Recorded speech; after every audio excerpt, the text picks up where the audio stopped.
हिंदी फिल्मનો એક famous dialogue છે, બાબુ મોશાઈ, જિંદગી લંબી નહીં પરંતુ જિંદગી બડી હોની चाहिए।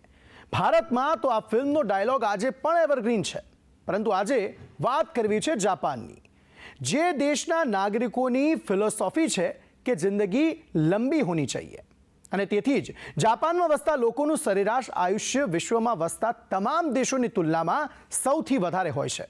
સંદેશ વિશેષમાં વાત જાપાનની એક એવી મહિલાની જે દુનિયાની સૌથી ઉંમરલાયક મહિલા છે અને 116 વર્ષના ટોમિકો ઇટુકા નામની આ મહિલાએ વર્લ્ડ રેકોર્ડ પણ બનાવ્યો છે। સદી વટાવનારા ટોમિકો ઇટુકા હજી પણ તેમની એક આદત છોડી નથી શક્યા। એક અઠવાડિયા અગાઉ સેન ફ્રાન્સિસ્કોમાં રહેતી મારિયા બ્રાન્યાસ મોરેરાના નામે એક રેકોર્ડ હતો। આ રેકોર્ડ હતો સૌથી લાંબા આયુષ્યનો।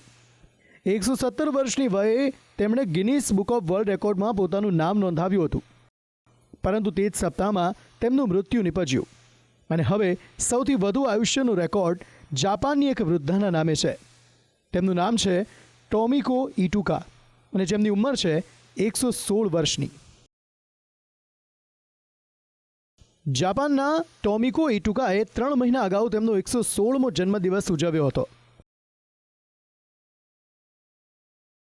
તમને જાણીને નવાઈ લાગશે કે ટોમિકો ઇટુકાનો જન્મ 23 મે 1908ના દિવસે પશ્ચિમ જાપાનના આશિયા શહેરમાં થયો હતો।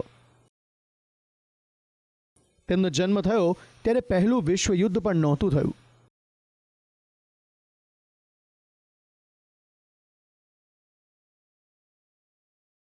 તેમના જન્મના 6 વર્ષ બાદ વર્ષ 1914માં પ્રથમ વિશ્વયુદ્ધ થયું હતું।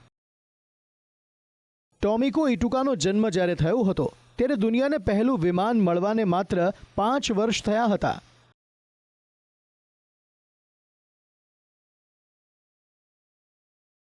વર્ષ 1908માં જ રાઇટ બ્રધર્સે યુરોપ અમેરિકા વચ્ચે પહેલી આધિકારિક ઉડાન ભરી હતી। ટોમિકો ઇટુકાના જીવનમાં તેમને પર્વતારોહણનો ખૂબ શોખ રહ્યો। પોતાનો શોખ તેમની ઉંમર માટે નડતર ન બની શક્યો। તેમની તંદુરસ્તીનું જ કારણ છે કે તેમણે 100 વર્ષની ઉંમર વટાવ્યા બાદ પણ પર્વતારોહણ કર્યું હતું। માનવામાં ન આવે પરંતુ 70 વર્ષની વયે તેમણે જાપાનના 3067 મીટર ઊંચા ઓનોટેક પહાડ પર 2 વાર ચઢાણ કરીને દુનિયાને હેરાન કરી દીધી હતી। ટોમિકો ઇટુકાની સ્ફૂર્તિનો અંદાજો એ વાત પરથી મેળવી શકાય કે 100 વર્ષ બાદ તેમણે 33 ધાર્મિક સ્થાનોની યાત્રા કરી। ટોમિકો ઇટુકા હાલ નર્સિંગ હોમમાં રહે છે। અહીં તેઓ વર્ષ 2019થી રહે છે। 110 વર્ષની વય સુધી તેઓ પોતાની દીકરીઓ સાથે રહેતા હતા। વર્ષ 1979માં તેમના પતિનું નિધન થયું હતું। પોતાના પતિના મૃત્યુ બાદ પણ તેઓ જીવન જીવ્યા અને પર્વતારોહણ કર્યું। 116મા જન્મદિવસ પર શહેરના મેયરે તેમને ફૂલ, કેક અને કાર્ડ પણ મોકલ્યા હતા। તેમનું ધ્યાન રાખનારાઓએ અને પ્રપૌત્રો સાથે તેમણે જન્મદિવસ ઉજવ્યો હતો। ટોમિકો ઇટુકાનું જીવન પ્રેરણાદાયી રહ્યું છે। દુનિયાને તેમણે શીખ આપી છે કે જિંદગી ક્યારેય અટકતી નથી, તેને માણવી પડે છે, તેને ખેલદિલીથી જીવવી પડે છે। સ્પેશિયલ રિપોર્ટ, સંદેશ ન્યૂઝ।